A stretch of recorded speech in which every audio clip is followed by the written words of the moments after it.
이제 이어서 두 번째 시간 한번 보겠습니다.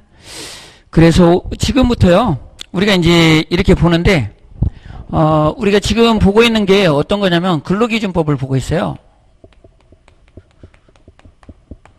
그리고요, 우리가 이제 요번에 이렇게 여러분들이 한꺼번에 이렇게 몰아서 좀 정리를 해야 될 것들이 어떤 게 있냐면, 요게 이제 최저임금법에 있어요. 우리가 이제 노무 관리를 이렇게 볼 수가 있는데, 이제 요런 부분들을 이렇게 봐서 우리가 이제 정리를 좀 해야 된다는 거죠. 그래서 우리가 이제 여러분들이 여기에서 시험에 나오는 것들을 한번 이렇게 찍어 주고요. 퇴직급여 보장법이 있어요. 그리고 이제 우리가 어떤 걸 보실 수가 있냐면, 여기에서 이제 남녀 고용 평등인데,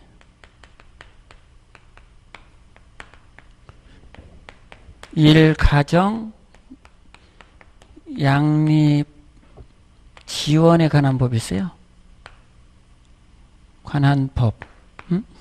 그렇게 보시면 되겠고, 그 다음에 이제 우리가 뭘 보실 수가 있냐면, 노동조합이 있어요.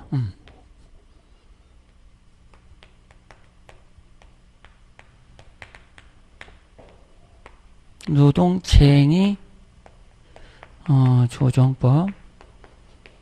이렇게 이제 우리가 5가지를 이렇게 볼 수가 있고, 우리가 이제 4대 보험을 이렇게 보시면, 이런 거를 보실 수가 있네요. 또, 산업재해 보상,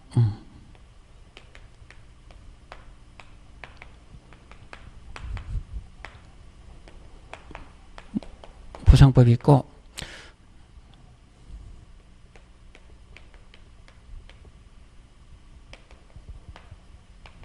고용보험법이 있고, 건강보험법이 있죠. 법이 있고, 국민연금이 있는데, 또는 여기에서 어떤 게 있냐면 고용보험 및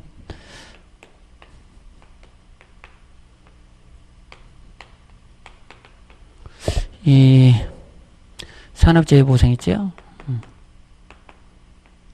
재해보상 보험, 보험금을 징수에 관한 법이 있어요. 보험금 징수에 관한 법. 그래서 이제 이게 이제 4대 보험 이런 게 있는데, 우리가 여기에서 보시면 되게 출제가 어떻게 되냐면, 이렇게 돼요. 우리가 이거는 지금 추세로 보면 한 문제 출제가 돼야 되고요. 그 다음에 요것도 한 문제가 무조건 출제가 돼야 되고, 여기 4번도 우리가 남녀 고용 평등 및 일가정 양립 지원에 관한 법률에서 한 문제가 출제가 되고, 그 다음에 이제 이 산재에서도 한 문제가 출제가 되고요. 그 다음에 이제 고용보험법하고 여기에서 고용보험법이 이렇게 나온다고 봐야 되고요. 이제 여기에서는 요 5개 필수적으로 나오고, 다른 데에서 이제 움직여서 2문제 정도가 이렇게 나오지 않을까, 그렇게 봅니다. 그래서 지금 우리가 이제 좀 양이 많죠? 근로기준법이. 지금 근로기준법을 보고 있고요. 여러분이 이 법에 대해서 집중적으로 좀 보면서 여기에서 이제 정의부터 가리를 타고, 첫째적으로 개정이 어떤 게 되었나. 그래서 개정된 법률을 좀 보시고, 개정된 법을 보셔야 되고, 그 다음에 이제 여기에서 자체적으로 요 4대 보험, 특히요, 이 4대 보험 쪽은 비교를 잘 하셔야 돼. 서로 간에, 이 법 간에, 비교를 해서, 좀 혼동이 되는 영역들이 있어요. 그런데 비교를 해서 이렇게 하시면 요 2개 좀 개정하고 비교, 그리고 이제 구제를 어떻게 하나, 구제, 요런 부분. 그러니까 부당 노동 행위라든지 아니면 부당 해고라든지 그런 데서 구제를 어떻게 할 것이냐. 이제 포인트가 이렇게 이런 것들이 이렇게 포인트가 되면서 이런 것들이 또 포인트가 되고 있다.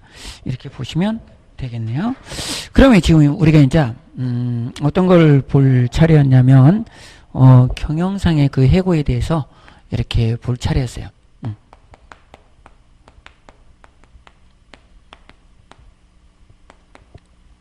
이 경영상 해고는 우리가 보시면 이제 경영이 악화가 됐어요. 그러니까 어쩔 수 없이 우리가 좀 감원을 좀 해야 되겠네요. 그러면서 우리가 얘기를 하는 거예요.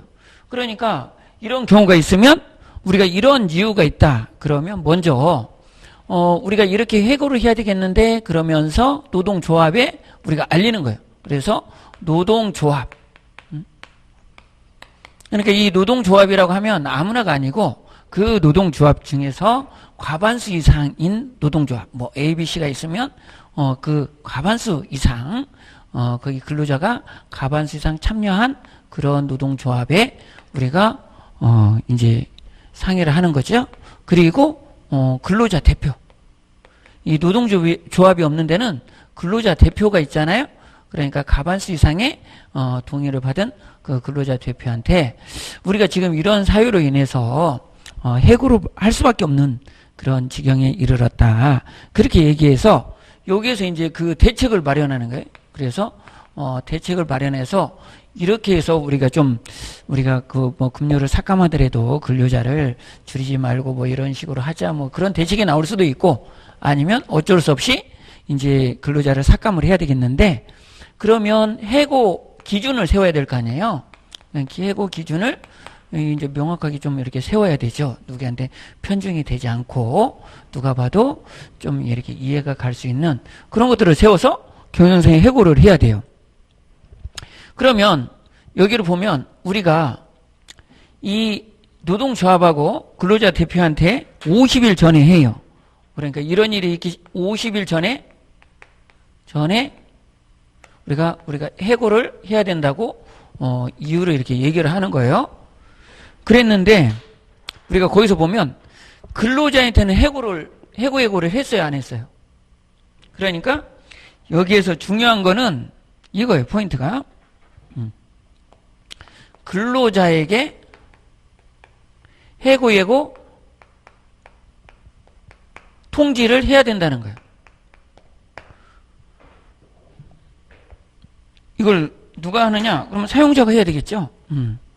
지금 근로자는 모르고 있어요. 내가 해고 당할지 안 당할지. 그리고 해고 이런 기준에 내가 해당되는지 안 되는지 그걸 알 수가 없어요. 그러니까 30일 전에 근로자에게 해고 통지를 해준다. 경영상의 해고도.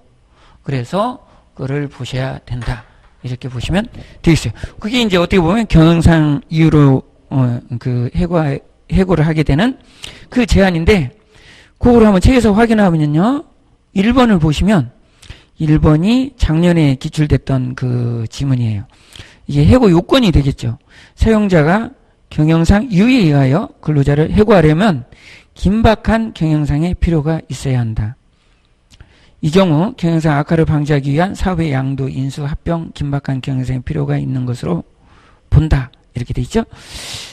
그 다음에 이제 여기서 사용자는 해고를 피하기 위한 노력을 다해야 하며 합리적이고 공정한 해고의 기준을 정하고 이에 따라 그 대상자를 선정하여야 한다. 이게 이제 그 근로자 대표하고 이제 그런 것들이 또 다 이렇게 통과가 돼야 되죠.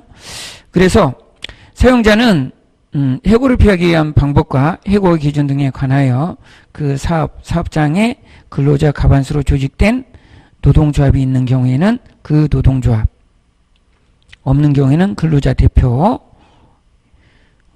조합과 해고하려는 날에 50일 전까지 통보하고 성실하게 같이 협의를 좀 해야 된다는 것이죠. 그래서 이렇게만 하면 근로자가 모르고 있어요. 그러니까 근로자한테도 해고 통지를 해줘야 된다. 그러면 그 말이 어디 있냐? 이 경영상 해고에는 그런 말이 없지요. 그럼 어디로 올라가야 돼요? 해고를 한번 봐야 돼요. 그러면 거기 2번에 해고를 한번 가봐요. 사용자는 근로자를 해고하려면 적어도 30일 전까지 예고를 해야 하고 이렇게 돼 있는데 가로 열고 닫고에 뭐라고 돼 있어요? 경영상 이유에 의한 해고를 포함한다. 그래서 경영상 이유여도 해고를 해야 된다. 그런 뜻이에요. 그래서 그걸 좀 보셔야 된다. 경향상 이유에 의한 해고 제한을 4번을 보시면 사용자는 일정한 규모 이상의 인원을 해고하려면 대통령령으로 정하는 바에 따라서 고용노동부 장관에게 신고하여야 한다. 그래서 신고는 얼마 전에 해야 되냐면 거의 30일 전에 이렇게 해야 돼요. 그래서 그 안에를 이렇게 보시면 박스요. 사용자는 1개월 동안 다음과 같고 원안에 해당하는 인원을 해고하려면 최초 해고하려는 날에 30일 전까지 고용노동부 장관에게 신고하여야 한다. 이렇게 되어 있죠. 거기 5번을 보시면 1항에서 3항까지 규정 요소를 갖춰 근로자를 해고한 경우에는 정당한 이유가 있는 해고를 한 것으로 본다. 이렇게 되어 있죠. 그래서 거기를 보시면 되겠고 부당해고가 이렇게 나왔죠. 그래서 부당해고는 우리가 이제 중요하다고 그랬고요. 부당해고를 아까 이렇게 봤는데, 간단하게 이렇게 한 번 더 보시면, 우리가 전부 다 못했으니까, 아까 시간에, 부당해고가 있어요. 부당해고가 있으면 어떻게 한다고 그랬어요? 이제 그 근로자가 신청을 한다고 그랬어. 뭐라고? 나 부당해고 당했거든요?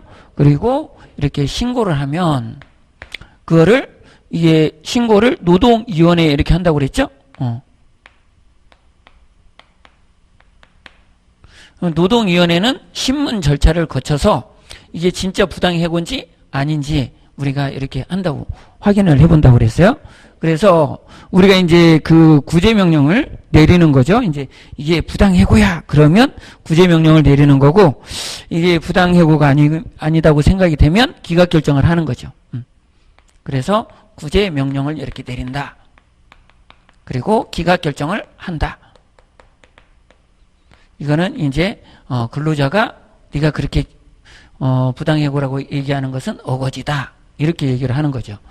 구제명령은 이건 부당해고가 맞다. 이렇게 얘기를 하는 거고, 그러면 이렇게 이제 그 구제명령이 떨어졌는데 사업주가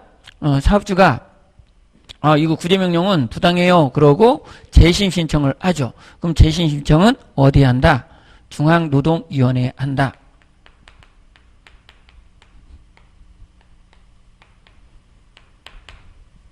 예, 한다. 그러면 중앙노동위원회에서는 우리가 어떻게 해요? 여기에서도 우리가 구제명령을 하거나 기각결정을 할 수가 있다고 그랬어요. 그러면 우리가 이제 그 기각결정을 이렇게 하는데, 구제명령을 하고, 이 구제명령을 내렸는데도 응하지 않으면 우리가 얼마의 과태료를 때린다고 그랬어요? 이행강제금으로, 이행강제금을 우리가 2천만 원을 때린다고 그랬어요. 그래서 매년 2회에 한해서 이렇게 때릴 수가 있고, 2년 이내에만 이렇게 가할 수가 있다고 이렇게 돼 있어요. 그래서 우리가 2로 이렇게 겹치고 있죠. 그래서 이행강제금은 2년이니까 많이 때리면 4번까지 때릴 수가 있겠네. 그렇게 보시면 되겠고요. 구제명령은 우리가 확정이 났다 그러면 어떻게 해요? 여기서 부당해고가 이렇게 있으면 신고를 얼마 이내에 해야 된다? 우리가 3개월 이내에 해야 된다. 이렇게 얘기를 했고요. 그 다음에 이제 우리가 2학년 우리가 요거를 이렇게 하면 되고, 그 다음에 요 구제명령을 내렸는데도 우리가 이제 확정이 됐는데 이 사람이 이행을 안 한다고 하면 우리가 1학년 일반에 처했다. 그래서 1년 이하의 징역 또는 1천만 원 이하의 벌금에 처하는 결정을 했어요. 여기에서도 똑같이 우리가 이행강제금을 부과할 수가 있고, 이렇게 벌칙으로 1학년 일반을 처할 수 있다. 그래서 이런 것도 응하지 않고 우리가 행정소송으로 가면, 행정소송에서는 이제 결정을 내야 된다. 이렇게 보시면 되겠어요. 요거는 이제 법원이고, 소를 제기해서 이렇게 이제 행정소송까지 가는 거죠. 여기서 이제 확정이 되면 이 확정을 이행을 해야 된다. 이 이행을 안 했을 때는 여기서 1학년 일반으로 이렇게 간다. 이렇게 보시면 되겠어요. 그래서 우리가 이제 구제명령을 이렇게 내리면 보통 얼마 이내에 이렇게 이행을 해야 된다고 그랬어요? 아까 우리가 30일 이내에 이행을 해야 한다. 이렇게 얘기를 했어요. 그래서 우리가 이제 5분 내에 요걸 한번 이렇게 전체적으로 한번 봤고요. 그 다음에 이렇게 보시면 우리가 이행 강제금이 있어요. 아까 구제 명령을 우리가 확인을 했고 이행 명령에 대해서는 우리가 이제 이행 강제금에 대해서는 우리가 확인을 안 했어요. 그래서 1번을 보시면요. 노동위원회는 구제 명령을 받은 후 이행 기간까지 구제 명령을 이행하지 아니한 사용자에게는 2천만 원 이하의 이행 강제금을 부과한다. 그랬죠. 그리고 2번을 보시면 노동위원회는 이행 강제금을 부과하기 전에 몇일 전에 30일 전까지 사용자한테 통보를 해줘야 된다고 그랬어요. 그러면 미리 알려줘야 되는데 문서로 알려줘야 돼요. 그런데 우리가 이제 기출에 나왔을 때는 이걸 40일로 해가지고 이렇게 틀린 문항으로 아는지 확인을 했어요. 그게 이제 21회 때 그렇게 확인을 했었고요. 그 다음에 이제 보시면 5번을 봐보세요. 노동위원회는 최초의 구제명령을 한 날을 기준으로 매년 2회의 범위에서 구제명령이 이행될 때까지 반복하여 이행강제금을 부과 징수할 수 있다. 이 이행강제금은 2년을 초과하여 부과 징수하지 못한다. 그러니까 우리가 매년 2회까지 징수할 거 있고 2년을 초과하지 못한다. 이렇게 돼 있잖아요. 그래서 2년 이내에 우리가 이렇게 할 수가 있는 강제금이에요. 그래서 요 6번을 보시면요.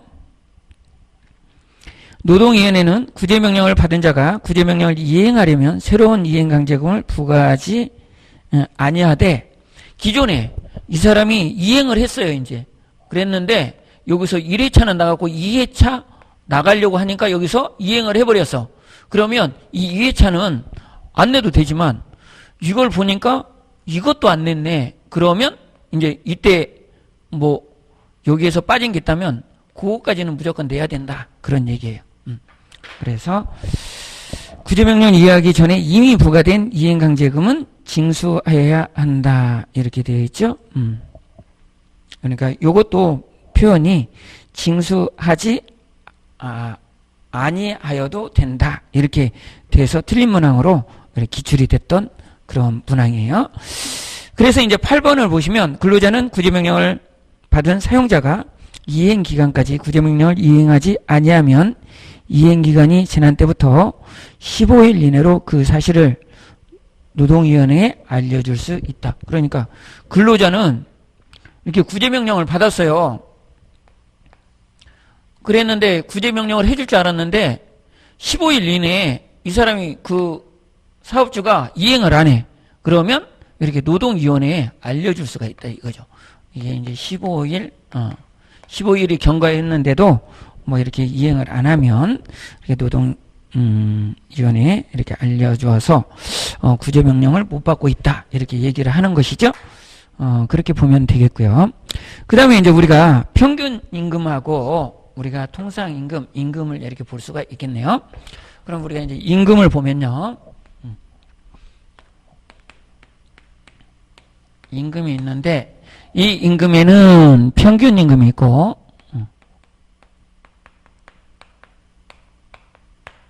우리가 평균 임금이 있고 이렇게 통상 임금이 있어요.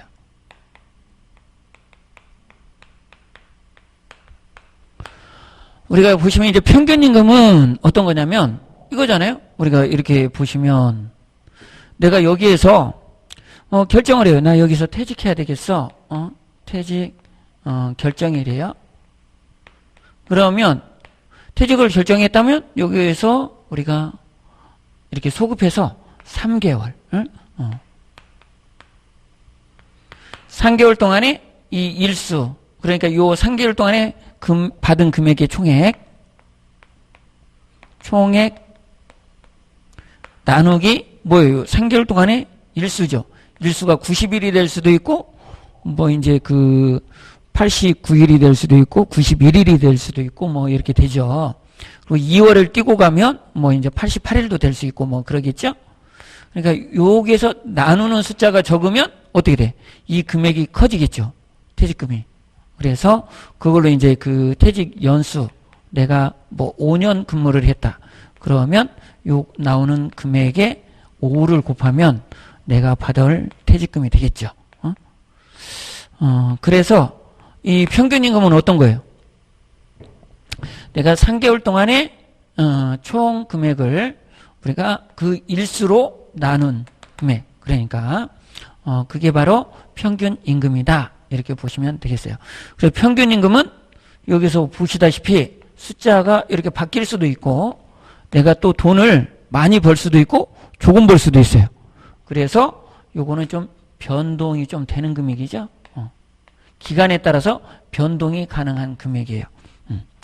기간이 어떻게 되느냐에 따라서 통상임금은 우리가 일률적이고 이제 어떻게 되면 일률적이고 우리가 정기적으로 받는 금액이에요. 금액인데 이게 이제 그 통상임금이라고 하잖아요. 그래서 여기에 적용을 하는 것은 뭐 이제 많이 있어요. 그러니까 우리가 이제 평균임금을 어떤 걸로 이렇게 정하느냐, 그것만 좀 이렇게 보시면 되는데, 우리가 평균임금은 되게 어떤 걸로 이렇게 보시냐면, 퇴직금. 금을 평균임금으로 이렇게 봐요. 그리고 또 뭐가 있냐면, 우리가 그 휴직을 해요. 그러면 휴업수당이 있어요, 휴업수당. 휴업수당은, 요 평균임금으로 받아요. 그리고 되게 보시면, 우리가 이제 그, 산업재해보상법에 의해서 산재를 받잖아요. 그러면 산재는 다 이렇게 우리가 보면 평균임금으로 이렇게 가고 있어요. 산재는 대부분. 그러면 우리가 근로기준법에서 받는 또 재해보상이 있어요. 그거는 또 이제 근재라고 이렇게 우리가 얘기하고 있는데 근재.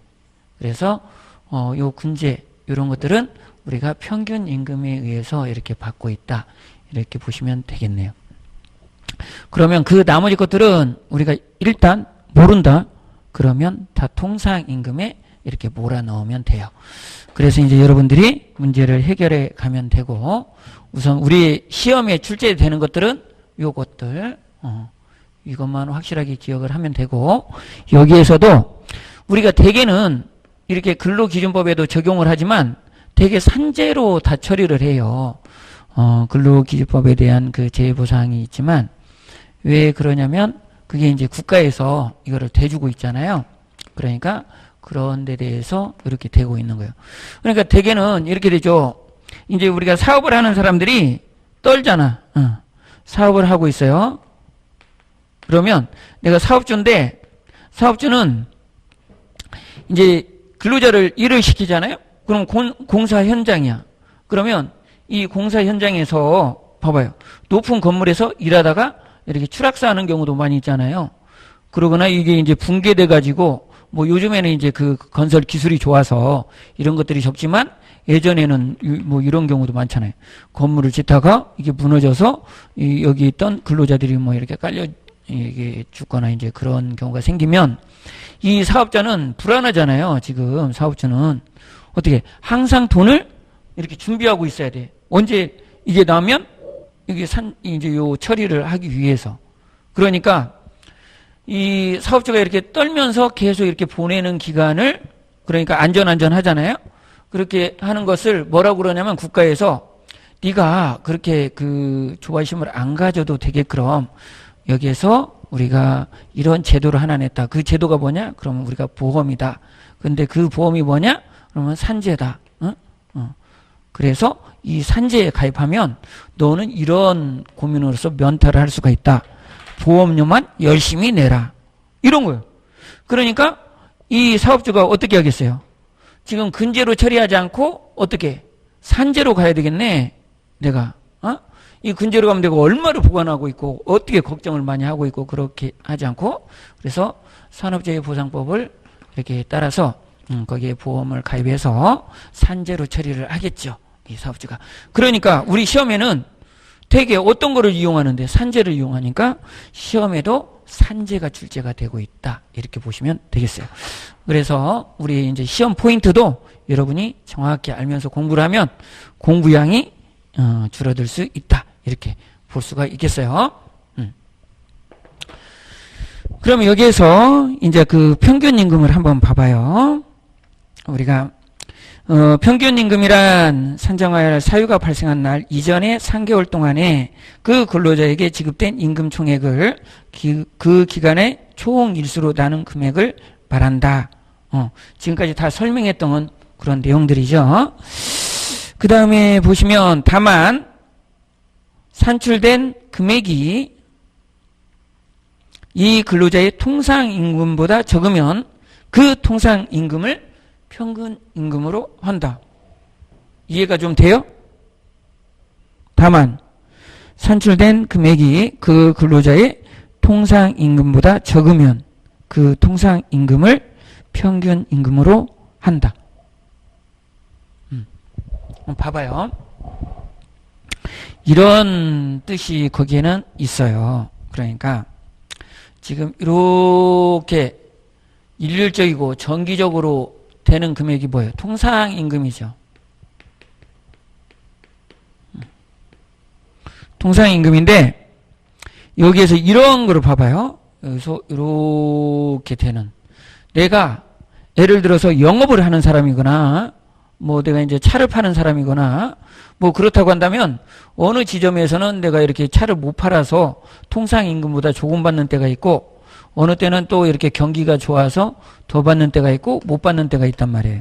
그러면 우리가 여기에서 보시면 그 뜻은 뭐냐면 우리가 통상임금보다 적으면 이게 평균임금이에요. 이게 평균임금인데 평균임금이 통상임금보다 적으면 어떻게? 통상임금보다 적으면 통상임금을 평균임금으로 하겠다. 그러니까 여기는 평균임금을 이렇게 여기 통상임금으로 주는 거고 그 다음에 여기에서 뭔 일이 있다고 그러면 이 평균임금을 요거를 사용하고 또 이 부분에서는 여기를 사용하고 이 부분에서는 여기. 그러니까 지금 어떻게 되냐면 평균임금이라는 것은 이 빨간 분필로 이렇게 칠한 부분이 평균임금이 되는 거예요. 그래서 이 임금을 지급하겠다. 어디에? 퇴직금도 이렇게 지급하고 휴업수당도 이렇게 지급하고 산재 관련해서 재해를 당하면 근제 이런 걸 당하면 평균임금을 이렇게 적용을 해서 주겠다. 그건 뭐예요? 근로자 입장에서 이거를 이렇게 만드는 거예요? 아니면 사업주 입장에서 만드는 거예요? 근로자 입장이죠. 응? 근로자가 재해를 당했으니까 근로자 입장에서 이렇게 그 평균임금을 정하고 있다. 이렇게 보시면 되겠어요. 그래서 그 다만의 뜻을 여러분이 이런 말을 바꿔도 다 빠져나갈 수 있게 여러분이 기억을 철저히 해야 돼요. 그러니까 이렇게 그 내용을 알면 읽어보면서 뜻이 거기에 안 맞으면 틀린 거예요, 이게. 그래서 다만 산출된 금액이 그 근로자의 통상임금보다 적으면 그 통상임금을 평균임금으로 한다. 그 내용을 잘 보셔야 한다. 이렇게 보시면 되겠어요. 그 다음에 이제 보시면 여기에서는 다음 각호에 해당하는 기간에 있는 경우에는 그 기간과 그 기간 중에 지급된 임금은 평균임금 산정이 되는 기간과 임금총액에서 각각 뺀다. 그렇게 해서 우리가 이제 그 근로자 수습 시작한 날부터 3개월 이내의 기간, 그 다음에 휴업기간, 출산 전후의 기간 이런 것들은 빼낸다. 업무상 부상, 질병을 유한하기 위한 휴업기간 이런 거에서는 우리가 이제 그 임금보다 또 조금 받을 수도 있고 그러기 때문에 임금총액 계산할 때에는 뒤에를 한번 봐봐요. 임금총액을 계산할 때는 임시로 지급된 임금 및 수당과 통화 이외의 것으로 지급된 임금을 포함하지 아니한다. 이렇게 되어 있어요. 그래서 예를 들어서 이 임금에 식비, 교통비 뭐 이런 거를 이렇게 지급을 했다. 그러면 우리가 고정적으로 이렇게 지급되는 것들이 아니기 때문에 그런 것들은 임금에 포함을 시키지 않는다. 그래서 최저임금 계산할 때에도 그런 것들은 넣지 않고 이렇게 계산을 해야 된다. 이렇게 보시면 되겠어요. 그래서 이제 통상임금을 이렇게 보시면요. 통상임금이란 근로자에게 정기적이고 일률적으로 소정근로 또는 총근로에 대하여 지급하기로 정한 금액을 말한다. 그러니까 시급이 될 수도 있고 1급이 될 수도 있고 주급, 월급 뭐 이런 게 다 될 수 있겠죠. 그 다음에요. 우리가 이제 그 사후를 한번 봐보세요. 월급 금액으로 정한 임금은 그 금액을 월의 통상 임금 산정 기존 시간수로 나눈 금액인데 그 시간수가 일주의 통상 임금 산정 기준 시간수에 1년 동안 평균주의 수를 곱한 시간을 12로 나눈 시간을 말한다. 그러니까 이제 12달로 나누니까 뭐 이제 한 달이 되는 거고 그렇게 되는 거죠. 그래서 그렇게 계산을 한다 보시면 되겠어요. 여러분요. 그 다음에 이제 그 통상임금을 지나서요. 임금의 지급이 있어요. 임금의 지급. 그래서 임금의 지급을 보시면 거기 확인을 한번 해보시죠. 우리가 이제 휴업수당이 있어요. 그래서 여기에 나와 있는 휴업수당인데 요 휴업수당을 한번 좀 보고 갑시다. 그러면 그 아래에 임금 지급에서 우리가 보시면 임금은 우리가 매월 1회 이상 일정한 날짜에 정하여 지급하여야 한다 이렇게 되어 있고 휴업수당은 이를 한번 봐봐요. 사용자의 기책 사유로 휴업을 하는 경우에 사용자는 휴업 기간 동안 그 근로자에게 평균 임금의 휴업수당은 어떤 걸 쓴다고 그랬어요? 평균 임금. 그래서 그 평균 임금에 이런 걸 가로로 이렇게 치면 써놓을 수가 있어야 돼요. 100분의 70 이상의 수당을 지급해야 한다. 여기에서 70도 중요하죠? 그래서 평균 임금의 100분의 70 이상의 수당을 지급하여야 한다. 다만 평균 임금의 100분의 70에 해당하는 금액이 통상임금을 초과하는 경우에는 통상임금을 휴업수당으로 지급할 수 있다. 그런 거죠. 그러니까 우리가 휴업수당인데 여기를 봐봐요. 이제 휴업수당에 100분의 70이에요. 100분의 70. 그게 평균임금인데 우리가 이제 이 통상임금이 이렇게 되고 그런데 이제 휴업수당을 주려고 하는데 100분의 70을 주려고 해요. 그런데 여기에서 이 통상임금이 이 평균임금이 100분의 70인 것이 통상임금보다 많으면 그걸 주는 게 아니라 그거보다 적은 걸 주겠다. 그러니까 이렇게 해석을 해봐요. 그러면 지금 이렇게 통상임금을 요거를 주겠죠. 이 부분에서는. 그리고 여기는 넘어간 걸 말고 또 여기도 통상임금으로 주겠죠. 여기까지는 통상임금으로 여기를 줄 거예요. 평균임금의 100분의 70이. 그리고 여기를 봤더니 이렇게 적네. 여기가 적으니까 1로 안 따라가고 또다시 이걸로 주는 거예요. 그렇게 되죠. 응? 적으니까 적은 데에서는 야를 따라가야죠. 이렇게 따라가서 이렇게 주는 거고 이걸 따라가서 주는 거고 또 이 부분에서는 여기를 따라서 이렇게 주는 거예요. 그러니까 어떻게 돼? 더 많은 것은 통상임금으로 주고 적은 것은 그대로 평균임금으로 이렇게 지급하겠다. 그런 거예요. 이게 뜻이. 노란색이 지금 그 뜻이죠. 휴업수당은 우리가 사용자의 기책 사유로 휴업을 하는 거예요. 지금. 그래서 사용자가 휴업 기간에 일을 하나도 안 했어요. 근로자가. 그런데 돈을 줘야 돼. 휴업수당이 그게. 그런데 이제 사용자의 기책 사유란 말이에요. 사용자가 잘못했으니까 돈을 주긴 줘야 되는데 일을 하나도 안 했으니까 전부를 줄 수는 없고 100분의 70만 주겠다 대신에. 그래서 그렇게 주는데 지금 돈 버는 게 하나도 없으니까 사업자가 이거를 이렇게 많이 주면 안 되고 될 수 있으면 좀 적은 편에서 이렇게 주겠다. 그런 거예요. 6번을 보시면요. 임금 채권의 최우선 변제예요. 그러니까 우리가 이제 임금 채권이 있어요. 임금은 채권으로 들어가죠. 물건이 아니라. 우리가 그러면 이 채권을 줘야 되는데 그 채권은 임금 채권은 최우선 변제를 해야 된다. 그러니까 어떻게 보면 임금에서요. 최우선 변제되는 게 있어요. 그럼 최우선 변제되는 것은 우리가 어떻게 되냐면 되게 국세나 이런 것들이 최우선 변제에 속하잖아요. 그런데 그런 거가 있음에도 불구하고 임금이 최우선 변제가 되는 게 있어요. 그래서 그 최우선 변제에 임금 채권에 최우선 변제죠.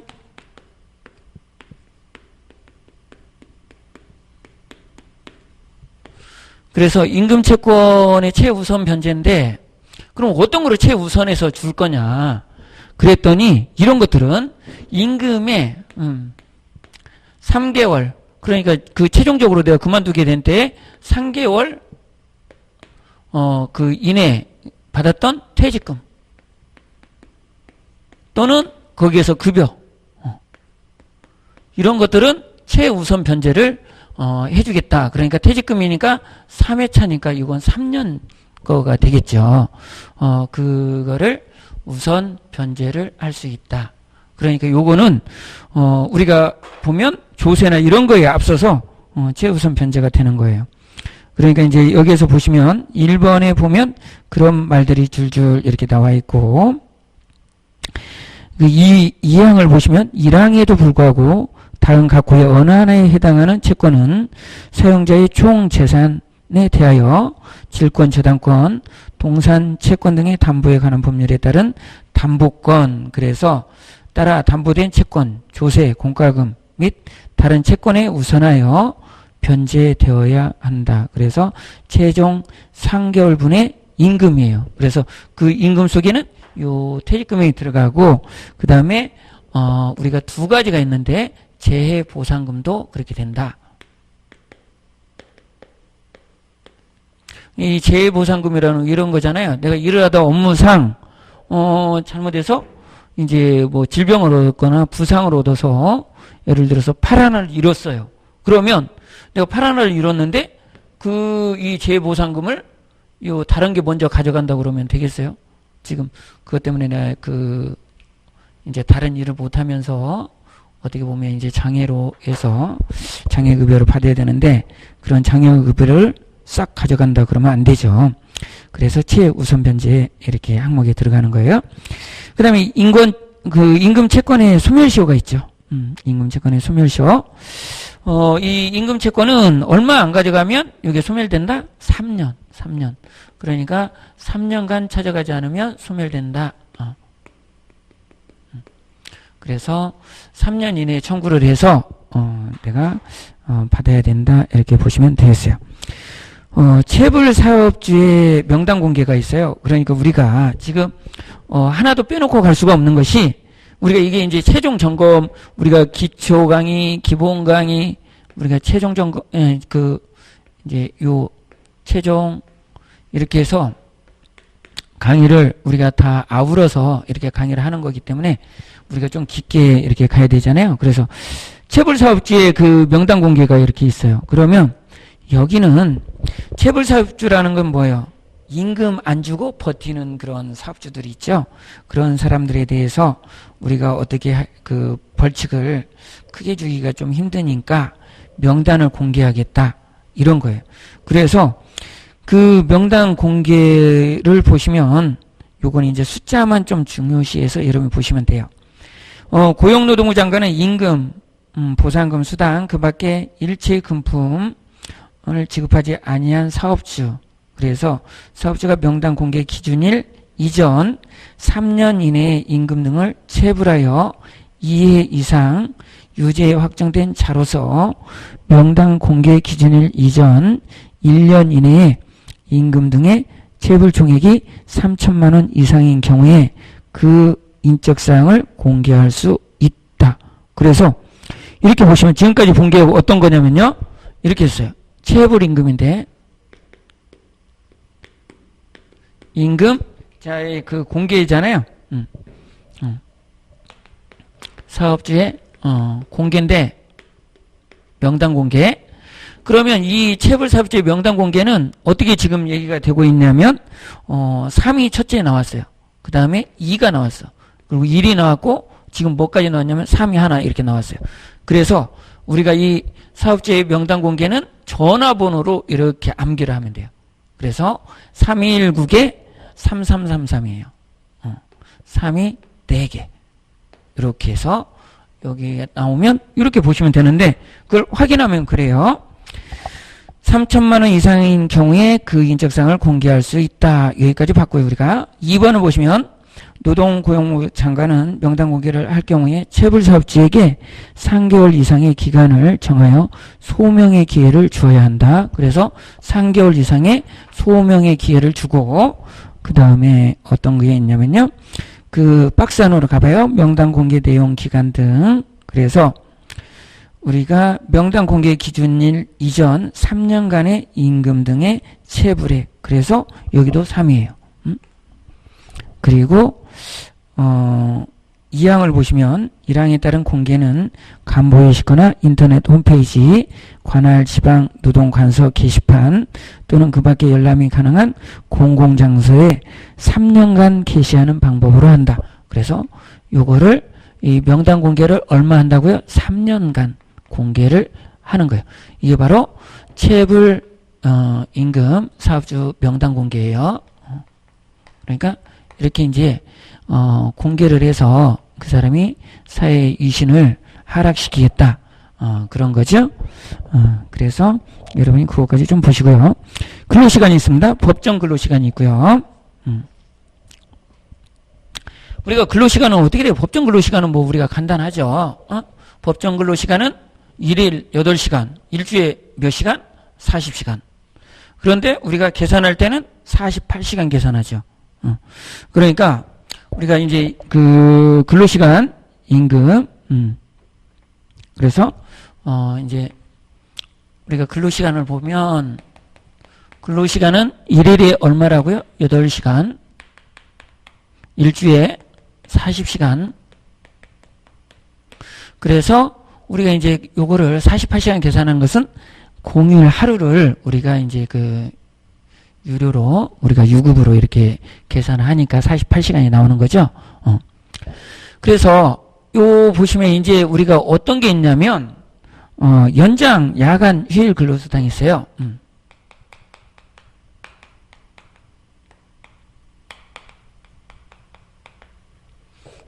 휴일이 이제 그 근로수당이 있죠. 그러면 우리가 이제 1일에 우리가 8시간 근무를 해야 되는데 연장해서 근무를 했어요. 연장 근무.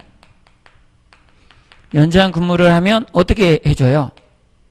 우리가 100분의 50을 가산해 주죠. 100분의 50을 가산해 준다. 그리고 우리가 야간 근무를 하면 어떻게 돼요? 야간 근무는 우리가 얼마? 이것도 100분의 50을 가산해 주죠. 그러면 우리가 이제 휴일 근무요. 휴일 근무도 똑같이 100분의 50을 가산해 줘요. 그런데 내가 야, 휴일에 이렇게 8시간 근무를 했는데 야, 일이 조금 남았는데 2시간만 더 하고 가면 다 끝나겠네. 좀 더 하고 가라. 그래서 2시간을 더 해요. 그러면 이럴 경우에는 8시간을 넘어갔잖아요. 그래서 이 휴일 근무에도 야간 근무, 휴일에 야간 근무. 이런 근무를 했을 경우에는 100분의 100이에요. 100을 가산해요. 그러니까 받는 급여의 2배죠. 2배를 받는 거예요. 이때는 이렇게 보시면 되겠습니다. 그래서 이쪽을 좀 이렇게 정리를 해드렸고 이제 우리가 어떤 걸 보시냐면 소정근로시간은 우리가 보상휴가제가 있고 소정근로시간이 있죠. 보상휴가제는 우리가 어떤 거예요? 이렇게 네가 그 조금 더 했지만 어떻게 해라? 좀 대체 휴무로 쉬어라. 이렇게 하는 거죠. 그 다음에 소정근로시간은 소정근로시간이란 근로자와 사용자 사이에 정한 근로시간을 말한다. 이렇게 했죠. 우리가 그러니까 상대적이라고 얘기를 했어요. 소정근로시간은. 그래서 소정근로시간은 이렇게 사업주와 근로자가 정한 시간이에요. 얘가 정한 시간. 그래서 정한 시간이라 이 두 사람만 잘 알아요. 그래서 소정 근로시간이 소개가 되어 있고요. 휴게 시간이 있어요. 휴게 시간은 우리가 4시간에 30분, 8시간에 1시간 이렇게 우리가 휴게 시간을 주고 있죠. 그럼 휴게 시간은 우리가 점심시간도 휴게 시간이에요. 그럼 그때 일을 해야 돼요, 안 해야 돼요? 안 해야 돼요. 응? 그런데 점심시간에도 되게 이제 그 관리사무소가 막 전화 받고 막 그러죠. 그러면 그런 것들은 원래 이 자발적으로 했으면 문제가 안 되지만, 예를 들어서 입대위가 의결을 해가지고 점심시간에도 뭐 예를 들어서 근무를 뭐 해야 한다 뭐 이런 식으로 이렇게 했다면 그것도 문제가 큰 거예요. 그것도 그 급여를 지불을 해야 돼. 그런 문제가 발생하잖아요. 법정 휴게 시간에는 충분히 쉬어야 되죠. 휴일이 있습니다. 사용자는 근로자에게 주 일주의 평균 1회 이상의 유급 휴일을 보장하여야 한다. 이렇게 되죠.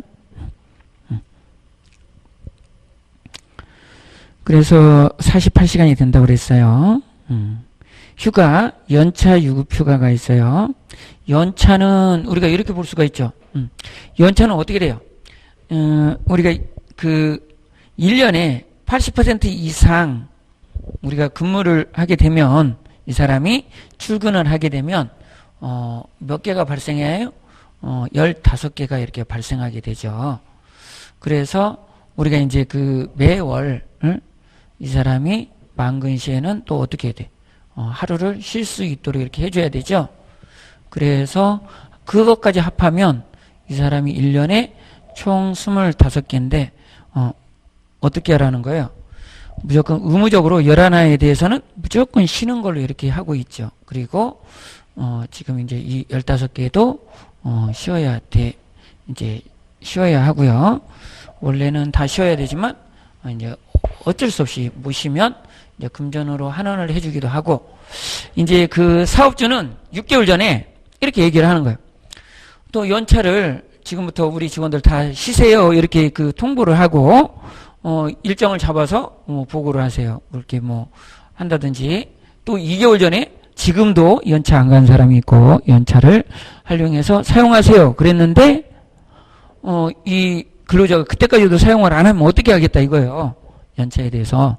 그거는 소멸한다 이렇게 되어 있습니다. 그래서 여러분들이 연차는 잘 찾아 사용을 하시고, 또 그런데 관리사무소에 근무하시는 분들은 부득이하게 인원이 한정돼 있어. 그래서 내가 쉬면 다른 사람이 무지 뻑뻑해. 그리고 어려워. 그래서 못 쉬는 경우도 많아요. 그럴 땐 부득이하게 그 15개 안에서 어떻게 이제 금전으로 이렇게 되돌려 줄 수밖에 없는 그런 상황이 있죠. 사용자는 계속하여 2번을 보시면요. 근로한 기간이 1년 미만인 근로자에 대해서는 1년간 80% 미만 출근한 근로자에게 1개월 개근 시 1일의 유급휴가를 주어야 한다. 이렇게 되어 있죠. 그 다음에 3번을 보시면 사용자는 3년 이상 계속하여 근로한 근로자에게 휴가의 최초 1년에 초과하는 계속 근로연수배 2년에 대하여 1일을 가산한 유급휴가를 주어야 한다. 그래서 가산휴가를 포함한 총 휴가일수는 몇 일을 한도로 한다? 우리가 25일을 한도로 한다. 그러니까 이 사람이 처음에 15개인데 여기에서 2년에 하나씩 올라가는 거야. 2년에 하나씩. 그러면 2년이 지나간 뒤에는 또 16개까지 우리가 연차를 발생시킬 수 있고, 이렇게 쭉 가다 보면 언제까지 갈 수가 있냐? 이게 최고로 많은 게 25개, 그러니까 25일까지 우리가 연차를 우리가 사용할 수 있다. 이런 거죠. 그래서 총 휴가 일수는 25일을 한도로 한다. 그래서 25 숫자도 여러분이 처음에 기억을 하셔야 되고, 1번에 있는 80% 이상 출근한 근로자에게 15일의 유급휴가를 주어야 한다. 그 15일도 중요한 숫자가 되겠고, 1년에 80%, 그래서 80%도 좀 중요한 숫자가 된다. 그래서 여러분이 그 정도는 기억을 해야 된다. 이렇게 보면 되겠습니다. 그래서요, 지금 우리가 어떤 걸 좀 보시면 되냐면, 거기서 연차 유급휴가인데, 5항을 보시면, 다음 각구의 어느 하나에 해당하는 기간은 출근한 것으로 본다. 그래서, 이 세 개가 있어요. 이 세 개를 기억을 잘 하셔야 돼. 그러면, 어떤 게 있는데, 그러면 우리가 연차에서, 그러니까, 여기 보면, 이런 거예요. 임신을 해서 쉬게 되었다. 아니면, 업무상의 부상으로 인해서, 업무상, 우리가 부상이나 질병으로 쉬게 되거나, 아니면, 우리가 임신, 전후 출산, 휴가를 갔거나, 또는 육아, 우리가 이제 육아 있잖아요? 육아휴직을 해요. 이런 걸로 해서 우리가 이렇게 쉬면 이게 유급이란 말이에요. 그러니까 예를 들어서 이 기간에 쉬면 어떤 거 우리가 연차 유급 휴가로 해서 이렇게 처리가 되기 때문에 예를 들어서 봐봐요. 이 사람을 이 육아휴직을 뭐 예를 들어서 8개월 냈어요. 그러면 이 육아휴직은 뭐 1년 미만으로 낼 수가 있으니까 그러면 8개월을 냈으면 이 사람이 나온 것은 4개월밖에 안 나왔어. 그런데도 어떻게 해야 된다? 연차를 이 사람이 처음에 근무했으면 15개, 예를 들어서 2년째 근무하고 있으면 16개가 다 이렇게 3년째 근무를 하고 있으면 16개가 다 이렇게 발생이 돼갖고 이렇게 주어야 된다는 거예요. 연차를 16개. 그래서 요런 개념이에요. 4개월 동안에, 남은 4개월 동안에 써먹어도 되겠고, 그런 상황이 된다. 그래서 그런 것들을 우리가 헷갈리지 않고 해야 되고, 그 다음에 생리휴가가 있죠. 생리휴가는, 유료로 한다? 뭐, 예를 들어, 유급으로 한다, 무급으로 한다, 그런 표현이 없어요. 예전에는, 그런 표현, 뭐, 무급으로 한다, 이런 표현이 좀 있었는데, 지금은 그런 표현이 없어요. 그러니까, 이거는 이제 그 자체적으로 뭐 예를 들어서 근로계약서나 뭐 취업규칙 아니면 근로협약 그런 걸로 정하면 정한 대로 이렇게 처리를 해주면 돼요. 임산부의 보호가 있습니다. 임산부는 출산 전후에 휴가가 있는데 임산부 휴가를 한번 봐볼까요? 임산부는 우리가 이렇게 볼 수가 있어요. 임산부는 출산을 했어요. 그러면 한 명 출산할 수도 있고 출산을 해서 우리가 1명 출산할 수도 있고 1명 이상 2명 이상 이렇게 출산할 수도 있어요.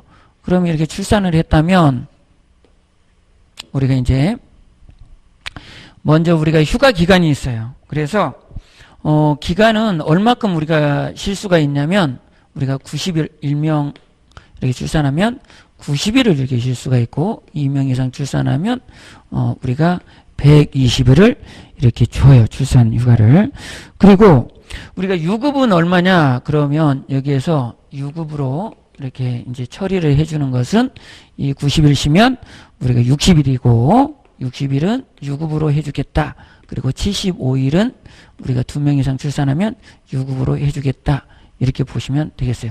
그런데 이게 출산 후에 두어야 되는 규정이 있어요.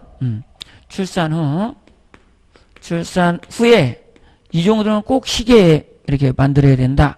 이런 기간이 있습니다. 그래서 그 기간은 꼭 쉬어야 된다. 그래서 이 한 명일 때는 45일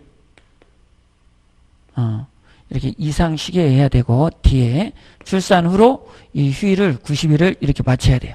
그 다음에 120일을 60일 이상 두어야 된다. 그래서 여기에서 요거를 보시면 요거의 배 이상을 항상 이 출산 후에다 두어야 된다.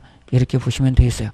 여기를 보시면 여기는 이렇게 이상자가 이렇게 다 붙었어요. 근데 여기는 똑 떨어지게 일자로 다 돼 있어요. 일자로. 뒤에 뭐 이상, 이하 이런 게 없어요. 그러니까 그런 부분도 여러분이 봐서 확인을 해야 된다. 이렇게 보시면 되겠네요. 그게 이제 이렇게 말로 나와 있으니까 여러분이 확인을 하시면 되겠다.